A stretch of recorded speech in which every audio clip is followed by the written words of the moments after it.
वार्ता में सभी पत्रकार बंधुओं का स्वागत है। आज पुंछ की धरती में मैं Sunil Prajapati, state president BJP OBC Morcha Jammu Kashmir, आज पुंछ के अवाम से कुछ बातें करने आया ओबीसी समाज के रिलेटेड। क्योंकि अगर देखा जाए तो जम्मू कश्मीर का जो ओबीसी समाज है, जो पिछले 70 साल से 370 की बेड़ियों में जकड़ा हुआ, अगर आज उनको कोई आज़ादी किसी ने दी है तो भारतीय जनता पार्टी ने दी, नरेंद्र मोदी जी ने दी। मैं पूरे ओबीसी समाज की आवाम से उनका धन्यवाद करता हूं कि जिन्होंने जो 70 साल दूसरी सरकारें, चाहे कांग्रेस हो केंद्र में या एनसी हो, जो हक नहीं दे पाई, सिर्फ बातें करते थे, वोट लेने आते थे, लेकिन उनको कुछ दिया नहीं। आज पहली बार उनको ओबीसी का दर्जा किसी ने दिया है तो नरेंद्र मोदी जी की सरकार ने। और उसके साथ साथ और इतनी सारी सुविधाएं, अगर मैं बात करूं, पहली बार हमें नौकरियों में, जॉब्स में, एजुकेशन इंस्टीट्यूशन में रिजर्वेशन जो मिली है वो भाजपा की देन है।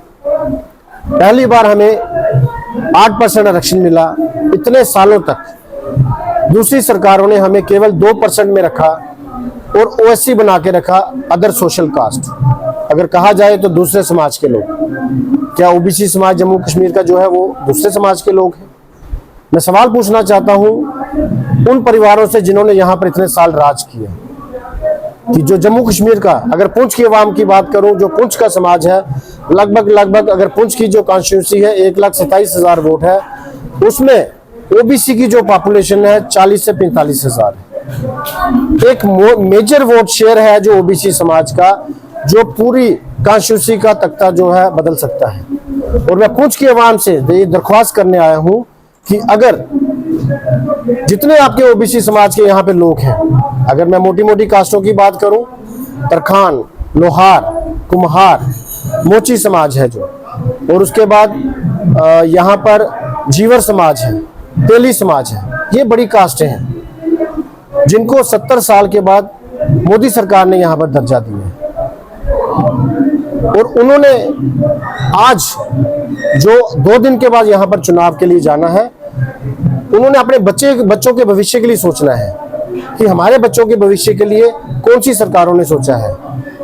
मैं अगर पिछले इतिहास की बात करूं तो यहाँ पर एनसी भी जीती, पीडीपी भी जीती, कांग्रेस भी जीती, लेकिन उन्होंने कभी भी ओबीसी समाज की आवाज उसमें असेंबली में नहीं रखी।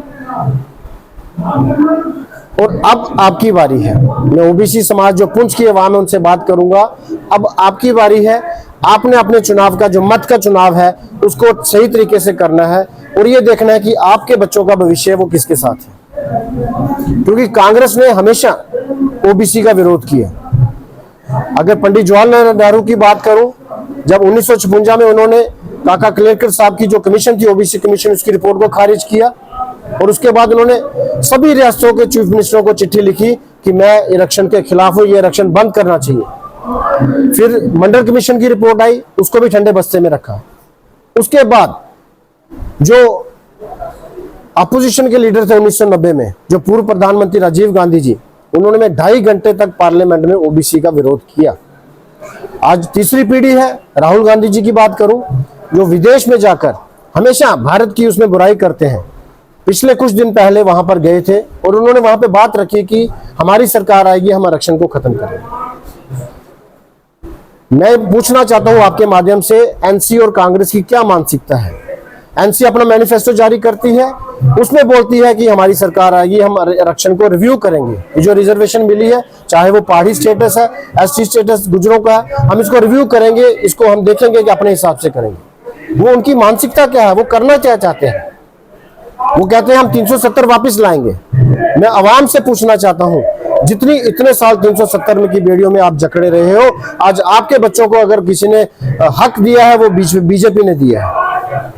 आज थोड़े दिन पहले मैं अगर बात करूं, अब नौकरियां निकली, कांस्टेबल की नौकरियां निकली, जिसमें ओबीसी समाज के 320 बच्चे जो है कांस्टेबल की भर्ती होंगे। केस में हमें हिस्सा मिल रहा है, बाकी सभी नौकरियों में हिस्सा मिल रहा है। पहले कहां था हमारा हिस्सा? पहले किसी पार्टी ने हमारी बात नहीं की। अगर हमारी किसी ने बात की है तो भारतीय जनता पार्टी ने की। पूरी आवाम से मैं अपील करता हूं कि अपने बच्चों के भविष्य के बारे में सोचें। पूरा पुंछ की पूरी पीर पंचाल के रीजन में बड़ी मात्रा में यहाँ पर हमारा ओबीसी वोट है। और मैं 8 की सीटों में आपको बता दूं, हम भारतीय जनता पार्टी बड़े मार्जिन से 8 की 8 सीटें जीतना चाहते हैं। और उसमें जो योगदान रहेगा वो ओबीसी समाज का रहेगा। ओबीसी समाज सारा मिलकर जोर लगाकर ये जो 8 की 8 सीटों का फैसला करेगा और आने वाले समय में ये जो सीटें हैं 8 की 8 जिता के जब असेंबली में भेजेगा और अपना जो फ्यूचर है वो सिक्योर करेगा। मैं फिर से अपील करता हूं सभी जनता से कि आप भारी मात्रा में बीजेपी को वोट करें, वही अपने परिवारों का भविष्य तय करें। नमस्कार, धन्यवाद।